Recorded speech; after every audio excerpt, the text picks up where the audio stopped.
ನಮಸ್ಕಾರ. ಶ್ರೀ ಟಿವಿ ನ್ಯೂಸ್ಗೆ ಸ್ವಾಗತ. ಈ ದಿನದ ಹೆಡ್ಲೈನ್ಸ್.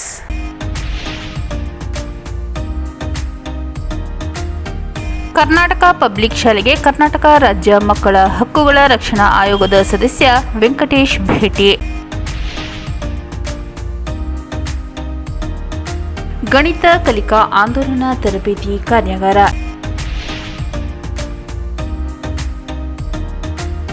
ಸರ್ಕಾರಿ ಸೌಲಭ್ಯ ಬಳಸಿಕೊಳ್ಳಿ, ರಾಮದಾಸ್.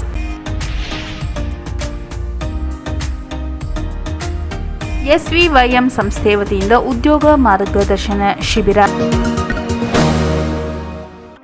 ಕರ್ನಾಟಕ ಪಬ್ಲಿಕ್ ಶಾಲೆಗೆ ಕರ್ನಾಟಕ ರಾಜ್ಯ ಮಕ್ಕಳ ಹಕ್ಕುಗಳ ರಕ್ಷಣಾ ಆಯೋಗದ ಸದಸ್ಯ ವೆಂಕಟೇಶ್ ಭೇಟಿ. ಯಳಂದೂರು ಪಟ್ಟಣದ ಕರ್ನಾಟಕ ಪಬ್ಲಿಕ್ ಶಾಲೆಗೆ ಕರ್ನಾಟಕ ರಾಜ್ಯ ಮಕ್ಕಳ ಹಕ್ಕುಗಳ ರಕ್ಷಣಾ ಆಯೋಗದ ಸದಸ್ಯರಾದ ವೆಂಕಟೇಶ್ ರವರು ದಿಢೀರ್ ಭೇಟಿ ನೀಡಿ ಮಕ್ಕಳ ಶೈಕ್ಷಣಿಕ ಗುಣಮಟ್ಟ, ಮಕ್ಕಳ ರಕ್ಷಣೆ ಕೈಗೊಂಡಿರುವ ಕ್ರಮಗಳ ಬಗ್ಗೆ ಕರ್ನಾಟಕ ಪಬ್ಲಿಕ್ ಶಾಲೆ ಉಪಪ್ರಾಂಶುಪಾಲರಾದ ಆರ್ ನಂಜುಂಡಯ್ಯ ಅವರಿಂದ ಹಾಗೂ ಶಿಕ್ಷಕರಿಂದ ಮಾಹಿತಿ ಪಡೆದರು. ಶಾಲಾ ಮಕ್ಕಳಿಗೆ ಅನುಕೂಲವಾಗುವಂತೆ ಎಲ್ಲ ಹಕ್ಕು ರಕ್ಷಣೆ ಸೌಲಭ್ಯ ಕಲ್ಪಿಸುವ ಬಗ್ಗೆ ಶಿಕ್ಷಕರು ಮತ್ತು ಮಕ್ಕಳಿಗೆ ಮಾರ್ಗದರ್ಶನ ನೀಡಿದರು. ರಾಜ್ಯ ಮಕ್ಕಳ ಹಕ್ಕುಗಳ ರಕ್ಷಣಾ ಆಯೋಗದ ಸದಸ್ಯರಾದ ವೆಂಕಟೇಶ್ ಮಾತನಾಡಿ, ವಿದ್ಯಾರ್ಥಿಗಳಿಗೆ ಕಾನೂನಿನ ಬಗ್ಗೆ ಹಾಗೂ ಅವರ ರಕ್ಷಣೆ ಬಗ್ಗೆ ಯಾವ ರೀತಿಯಲ್ಲಿ ಮನವರಿಕೆ ಮಾಡುತ್ತಿದ್ದಾರೆ ಎಂಬುದರ ಬಗ್ಗೆ ಶಿಕ್ಷಕರು ಹಾಗೂ ಮಕ್ಕಳಿಂದ ಮಾಹಿತಿ ಪಡೆದರು. ಮಕ್ಕಳ ಹಕ್ಕುಗಳ ಬಗ್ಗೆ ಸಂಪೂರ್ಣವಾಗಿ ತಿಳಿಸಿ ಅದಕ್ಕಾಗಿ ರಾಜ್ಯ ಮಟ್ಟದಿಂದ ವಿದ್ಯಾರ್ಥಿಗಳಿಗೆ ಅವರ ಹಕ್ಕುಗಳ ಬಗ್ಗೆ ತಿಳುವಳಿಕೆ ದೊರೆಯುತ್ತದೆ ಎಂದರು.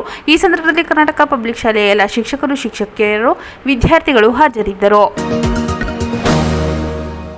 ಗಣಿತ ಕಲಿಕಾ ಆಂದೋಲನ ತರಬೇತಿ ಕಾರ್ಯಾಗಾರ. ಯಳಂದೂರು ಪಟ್ಟಣದ ಬಿಆರ್ಸಿ ಕೇಂದ್ರದಲ್ಲಿ ಗುರುವಾರ ಗ್ರಾಮೀಣ ಅಭಿವೃದ್ಧಿ ಮತ್ತು ಪಂಚಾಯತ್ ರಾಜ್ ಇಲಾಖೆ, ಶಾಲಾ ಶಿಕ್ಷಣ ಮತ್ತು ಸಾಕ್ಷರತಾ ಇಲಾಖೆ, ಅಕ್ಷರ ಫೌಂಡೇಶನ್ ಬೆಂಗಳೂರು ಇವರ ಸಂಯುಕ್ತಾಶ್ರಯದಲ್ಲಿ ಗ್ರಾಮ ಪಂಚಾಯಿತಿ ಮಟ್ಟದ ಶೈಕ್ಷಣಿಕ ತಂಡದ ನಾಯಕರಿಗೆ ತರಬೇತಿ ಕಾರ್ಯಕ್ರಮ ನಡೆಸಲಾಯಿತು. ಈ ವೇಳೆ ಕ್ಷೇತ್ರ ಸಂಪನ್ಮೂಲ ಸಮನ್ವಯ ಅಧಿಕಾರಿ ಆರ್ ನಂಜುಂಡಯ್ಯ ಕಾರ್ಯಕ್ರಮವನ್ನು ಉದ್ಘಾಟಿಸಿ ಮಾತನಾಡಿ, ಗಣಿತ ಕಲಿಕಾ ಆಂದೋಲನ ಯೋಜನೆ ಮೂಲಕ ಸರ್ಕಾರಿ ಪ್ರಾಥಮಿಕ ಶಾಲಾ ಮಕ್ಕಳಿಗೆ ಗುಣಾತ್ಮಕ ಕಲಿಕೆಗಾಗಿ ಹಾಗೂ ಸರಳ ರೀತಿಯಲ್ಲಿ ಗಣಿತ ವಿಷಯ ಅಧ್ಯಯನ ಮಾಡಲು ಅನುಕೂಲವಾಗುವಂತೆ ಸ್ವಯಂ ಸೇವಕ ತಂಡದ ನಾಯಕರಿಗೆ ತರಬೇತಿ ಹಾಗೂ ಗಣಿತ ಕಿಟ್ ವಿತರಣೆ ಮಾಡಲಾಗುತ್ತಿದ್ದು, ಈ ತರಬೇತಿಯಲ್ಲಿ ಭಾಗವಹಿಸಿ ತರಬೇತಿ ಪಡೆದ ತಂಡದ ನಾಯಕರು ತಮ್ಮ ತಮ್ಮ ಗ್ರಾಮ ಪಂಚಾಯಿತಿ ವ್ಯಾಪ್ತಿಯಲ್ಲಿ ಎಲ್ಲ ಶಾಲೆಗಳಿಗೆ ತೆರಳಿ ಮಕ್ಕಳ ಶೈಕ್ಷಣಿಕ ಅಭಿವೃದ್ಧಿಗೆ ಪೂರಕವಾಗುವಂತೆ ಕಲಿಕೆ ಉತ್ತಮಪಡಿಸಲು ತರಬೇತಿಯನ್ನು ಸದ್ಬಳಕೆ ಮಾಡಿಕೊಳ್ಳಬೇಕೆಂದು ಸಲಹೆ ನೀಡಿದರು.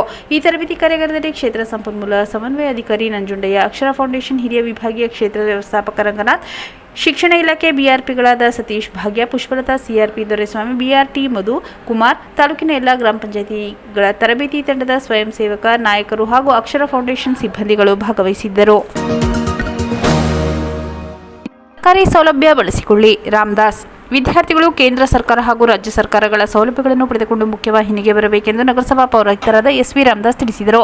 ಭಾರತ ಸರ್ಕಾರದ ಮೇರಾ ಯುವ ಭಾರತ್ ವತಿಯಿಂದ ಸರ್ಕಾರಿ ಪ್ರಥಮ ದರ್ಜೆ ಕಾಲೇಜು ಸಭಾಂಗಣದಲ್ಲಿ ಪ್ರಮುಖ ಕಾರ್ಯಕ್ರಮಗಳ ಕುರಿತ ಕಾರ್ಯಕ್ರಮಕ್ಕೆ ಚಾಲನೆ ನೀಡಿ ಮಾತನಾಡಿದ ಅವರು, ವಿದ್ಯಾರ್ಥಿಗಳ ಭವಿಷ್ಯ ಉಜ್ವಲ ಮಾಡಲು ಸರ್ಕಾರಗಳಿಂದ ಉಚಿತ ಶಿಕ್ಷಣ, ವಸತಿ ನಿಲಯಗಳಲ್ಲಿ ಪೌಷ್ಟಿಕ ಆಹಾರ, ಸಮವಸ್ತ್ರ, ವಿದ್ಯಾರ್ಥಿ ವೇತನ, ವಿದ್ಯಾರ್ಥಿನಿಯರಿಗೆ ಉಚಿತ ಸಾರಿಗೆ ಸೌಲಭ್ಯ, ಉಚಿತ ಆರೋಗ್ಯ ತಪಾಸಣಾ ಶಿಬಿರ ಸೇರಿದಂತೆ ಹಲವಾರು ಜನಪರ ಯೋಜನೆಗಳನ್ನು ಜಾರಿ ಮಾಡಿದೆ. ಅದನ್ನು ಸದುಪಯೋಗಪಡಿಸಿಕೊಂಡು ವಿದ್ಯಾರ್ಥಿಗಳು ಮುಖ್ಯವಾಹಿನಿಗೆ ಬರಬೇಕೆಂದು ಕರೆ ನೀಡಿದರು. ಜಿಲ್ಲಾ ಕೌಶಲ್ಯ ಅಭಿವೃದ್ಧಿ ಅಧಿಕಾರಿ ಮೊಹಮ್ಮದ್ ಅಕ್ಬರ್ ಮಾತನಾಡಿ, ಎಸ್ಎಸ್ಎಲ್ಸಿ ಪರೀಕ್ಷೆಯಲ್ಲಿ ಉತ್ತೀರ್ಣರಾದ ವಿದ್ಯಾರ್ಥಿಗಳು ಜಿಲ್ಲಾಡಳಿತ ಭವನದಲ್ಲಿರುವ ಉದ್ಯೋಗ ವಿನಿಮಯ ಕಚೇರಿಯಲ್ಲಿ ನೋಂದಣಿ ಮಾಡಿಕೊಂಡು ನಿರುದ್ಯೋಗ ಸಮಸ್ಯೆ ಬಗೆಹರಿಸಿಕೊಳ್ಳಿ ಹಾಗೂ ಕೌಶಲ್ಯ ಅಭಿವೃದ್ಧಿ ಇಲಾಖೆಯಿಂದ ಜಿಲ್ಲೆಯ ಎಲ್ಲ ಕಾಲೇಜುಗಳಿಗೆ ಭೇಟಿ ನೀಡಿ ಕೌಶಲ್ಯ ಅಭಿವೃದ್ಧಿಗೆ ಸಂಬಂಧಪಟ್ಟ ಅರಿವು ಕಾರ್ಯಕ್ರಮ ಹಮ್ಮಿಕೊಳ್ಳಲಾಗಿದೆ ಎಂದು ತಿಳಿಸಿದರು. ಚಾಮರಾಜನಗರ ಅಂಚೆ ಇಲಾಖೆ ಇನ್ಸ್ಪೆಕ್ಟರ್ ಶ್ರೀಧರ್ ಮಾತನಾಡಿ, 18 ವರ್ಷ ಮೇಲ್ಪಟ್ಟ ವಿದ್ಯಾರ್ಥಿಗಳು ಕನಿಷ್ಠ ಎಸ್ಎಸ್ಎಲ್ಸಿಯಲ್ಲಿ ಉತ್ತೀರ್ಣರಾಗಿರಬೇಕು. ಗ್ರಾಮೀಣ ಅಂಚೆ ಕೆಲಸಕ್ಕೆ ಅರ್ಜಿ ಹಾಕಬಹುದು. ಇದರ ಜೊತೆಯಲ್ಲಿ ಕೇಂದ್ರ ಸರ್ಕಾರದ ಪ್ರಮುಖ ಸೌಲಭ್ಯಗಳನ್ನು ಇದುವರೆಗೆ 40,000 ಜನರಿಗೆ ಕಲ್ಪಿಸಲಾಗಿದೆ ಎಂದು ಹೇಳಿದರು. ಚಾಮರಾಜನಗರ ಎಸ್ಬಿಐ ರಿಸೆಟ್ ನಿರ್ದೇಶಕ ರಾಕೇಶ್ ಅಕುಲ್ ಮಾತನಾಡಿ, ವಿದ್ಯಾರ್ಥಿಗಳಿಗೆ ಬ್ಯಾಂಕ್ಗಳಲ್ಲಿ ವಿಶೇಷ ಸೌಲಭ್ಯ ಕಲ್ಪಿಸಲಾಗಿದ್ದು, ಲೀಡ್ ಬ್ಯಾಂಕ್ ಮಾದಾಪುರ ಗ್ರಾಮದಲ್ಲಿ ವಿದ್ಯಾರ್ಥಿಗಳ ಕೌಶಲ್ಯ ಅಭಿವೃದ್ಧಿಪಡಿಸಲು ಉಚಿತ ತರಬೇತಿ, ಬ್ಯೂಟಿ ಪಾರ್ಲರ್, ಕಂಪ್ಯೂಟರ್ ತರಬೇತಿ ಸೇರಿದಂತೆ ಇನ್ನಿತರ ತರಬೇತಿಗಳನ್ನು ಹಮ್ಮಿಕೊಳ್ಳಲಾಗಿದೆ. ವಿದ್ಯಾರ್ಥಿಗಳು ವಿದ್ಯಾಭ್ಯಾಸಕ್ಕೆ ತಕ್ಕಂತೆ ಎಜುಕೇಷನ್ ಲೋನ್ ಪಡೆದುಕೊಳ್ಳಬೇಕೆಂದು ಜಿಲ್ಲಾ ಯುವ ಪ್ರಶಸ್ತಿ ಪುರಸ್ಕೃತ ಹಾಗೂ ಜಿಲ್ಲಾ ಪತ್ರಕರ್ತರ ಸಂಘದ ಅಧ್ಯಕ್ಷ ಜಿ ಬಂಗಾರು ರಸಪ್ರಶ್ನೆಯಲ್ಲಿ ವಿಜೇತರಾದ ವಿದ್ಯಾರ್ಥಿಗಳಿಗೆ ಪ್ರಶಸ್ತಿ ಪತ್ರ ನೀಡಿ ಗೌರವಿಸಿದರು. ಸರ್ಕಾರಿ ಪ್ರಥಮ ದರ್ಜೆ ಕಾಲೇಜು ಪ್ರಾಂಶುಪಾಲೆ ಡಾಕ್ಟರ್ ಆರ್.ಎಸ್. ಅಶ್ವಿನಿ ಅಧ್ಯಕ್ಷತೆ ವಹಿಸಿ ಮಾತನಾಡಿದರು. ಸರ್ಕಾರದ ಸಾಧನೆ ಮತ್ತು ಅದರ ಸೌಲಭ್ಯಗಳನ್ನು ಕುರಿತು ಸರ್ಕಾರಿ ಕಾಲೇಜಿನಲ್ಲಿ ಕಾರ್ಯಾಗಾರ ಹಮ್ಮಿಕೊಂಡಿರುವುದು ಸಂತೋಷದ ವಿಷಯ. ವಿದ್ಯಾರ್ಥಿಗಳು ಇದರ ಸದುಪಯೋಗ ಪಡಿಸಿಕೊಳ್ಳಬೇಕು ಎಂದರು. ಚಾಮರಾಜನಗರ ಕೌಶಲ್ಯಾಭಿವೃದ್ಧಿ ಇಲಾಖೆ ಸಹಾಯಕ ನಿರ್ದೇಶಕ ಮಲ್ಲೇಶ್, ಮೇರಾ ಯುವ ಭಾರತ್ ಜಿಲ್ಲಾ ಯೋಜನಾಧಿಕಾರಿ ಪಿ ನಿಖಿಲ್, ಸಹನಾ, ಕಾಲೇಜು ಉಪನ್ಯಾಸಕ ಎಸಿ ಚಂದ್ರಶೇಖರ್, ಮಲ್ಲೇಶ್, ದೀಪಕ್, ಕ್ರೀಡಾಪಟು ಕಾರ್ತಿಕ್ ನಾಯಕ್ ಸೇರಿದಂತೆ ವಿದ್ಯಾರ್ಥಿಗಳು, ಸಂಘ ಸಂಸ್ಥೆ ಮುಖಂಡರು ಹಾಜರಿದ್ದರು. ಎಸ್ವಿವೈಎಂ ಸಂಸ್ಥೆ ವತಿಯಿಂದ ಉದ್ಯೋಗ ಮಾರ್ಗದರ್ಶನ ಶಿಬಿರ. ನರಸೀಪುರದಲ್ಲಿ ಸ್ವಾಮಿ ವಿವೇಕಾನಂದ ಯೂತ್ ಮೂವ್ಮೆಂಟ್ನ ವಿವೇಕ ಗ್ರಾಮೀಣ ಜೀವನಾಧಾರ ಕೇಂದ್ರದ ಹಿರಿಯ ವ್ಯವಸ್ಥಾಪಕರಾದ ಪಿಡಿ ನಾಯಕ್ ಮಾತನಾಡಿ, ನಮ್ಮ ಸಂಸ್ಥೆ ವತಿಯಿಂದ ಯುವಕರಿಗೆ, ಯುವತಿಯರಿಗೆ ಹಾಗೂ ರೈತರಿಗೆ ಬೇಕಾದ 21 ವಿವಿಧ ರೀತಿಯ ಕೌಶಲ್ಯ ತರಬೇತಿ ನೀಡಲಾಗುತ್ತಿದ್ದು, ಸಮುದಾಯದ ಮಟ್ಟದಲ್ಲಿ ರೇಷ್ಮೆ ಕೃಷಿ, ಕುರಿ ಮತ್ತು ಮೇಕೆ ಸಾಕಾಣಿಕೆ, ಹಸು ಸಾಕಾಣಿಕೆ, ಕೋಳಿ ಸಾಕಾಣಿಕೆಯಂತಹ ತರಬೇತಿ ಮತ್ತು electrician, mobile repair, plumbing, spoken English, basic computer, life skill, general duty assistant, yoga based beautician, fashion designing ನಂತಹ ಸಾಂಸ್ಥಿಕ ತರಬೇತಿ ನೀಡುತ್ತಿದ್ದು, ಕರ್ನಾಟಕದ 20 ಜಿಲ್ಲೆಗಳಿಂದ ಬಂದು ತರಬೇತಿ ಪಡೆದು ಉತ್ತಮ ಉದ್ಯೋಗ ಮಾಡುತ್ತಿದ್ದಾರೆ. ಪ್ರಸ್ತುತ ಜನರಲ್ ಡ್ಯೂಟಿ ಅಸಿಸ್ಟೆಂಟ್ ಮತ್ತು ತರಬೇತಿಗೆ ಅರ್ಜಿ ಆಹ್ವಾನ ಮಾಡಲಾಗಿದ್ದು, ಕೆಲವು ವಿದ್ಯಾರ್ಥಿಗಳಿಗೆ ಮಾತ್ರ ಅವಕಾಶವಿದ್ದು, ಆಸಕ್ತ ಇರುವವರು ತ್ವರಿತವಾಗಿ ತಮ್ಮ ಹೆಸರನ್ನು ನೋಂದಾಯಿಸಲು ಅವಕಾಶವಿದೆ ಎಂದರು. ತರಬೇತಿ ಸಮಯದಲ್ಲಿ ಸಂಸ್ಥೆ ವತಿಯಿಂದ ಉಚಿತ ಊಟ ವಸತಿ ನೀಡಲಾಗುತ್ತಿದ್ದು, ಉದ್ಯೋಗದ ವ್ಯವಸ್ಥೆಯನ್ನು ಸಹ ಮಾಡಿಕೊಡಲಾಗುತ್ತದೆ. ಈ ಕ್ಷೇತ್ರದಲ್ಲಿ ತರಬೇತಿ ಪಡೆದವರಿಗೆ ಉದ್ಯೋಗಕ್ಕೆ ಹೆಚ್ಚು ಅವಕಾಶ ಇರುವುದರಿಂದ ಇದರ ಸದುಪಯೋಗ ಪಡೆದುಕೊಳ್ಳಲು ಯುವಕ ಯುವತಿಯರು ಮುಂದಾಗಬೇಕೆಂದು ತಿಳಿಸಿದರು.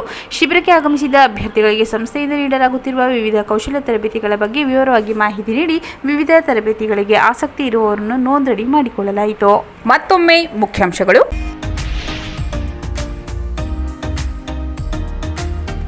ಕರ್ನಾಟಕ ಪಬ್ಲಿಕ್ ಶಾಲೆಗೆ ಕರ್ನಾಟಕ ರಾಜ್ಯ ಮಕ್ಕಳ ಹಕ್ಕುಗಳ ರಕ್ಷಣಾ ಆಯೋಗದ ಸದಸ್ಯ ವೆಂಕಟೇಶ್ ಭೇಟಿ. ಗಣಿತ ಕಲಿಕಾ ಆಂದೋಲನ ತರಬೇತಿ ಕಾರ್ಯಾಗಾರ.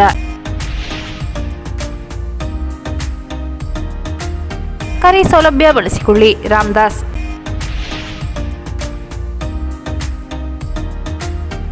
SVYM ಸಂಸ್ಥೆ ವತಿಯಿಂದ ಉದ್ಯೋಗ ಮಾರ್ಗದರ್ಶನ ಶಿಬಿರ.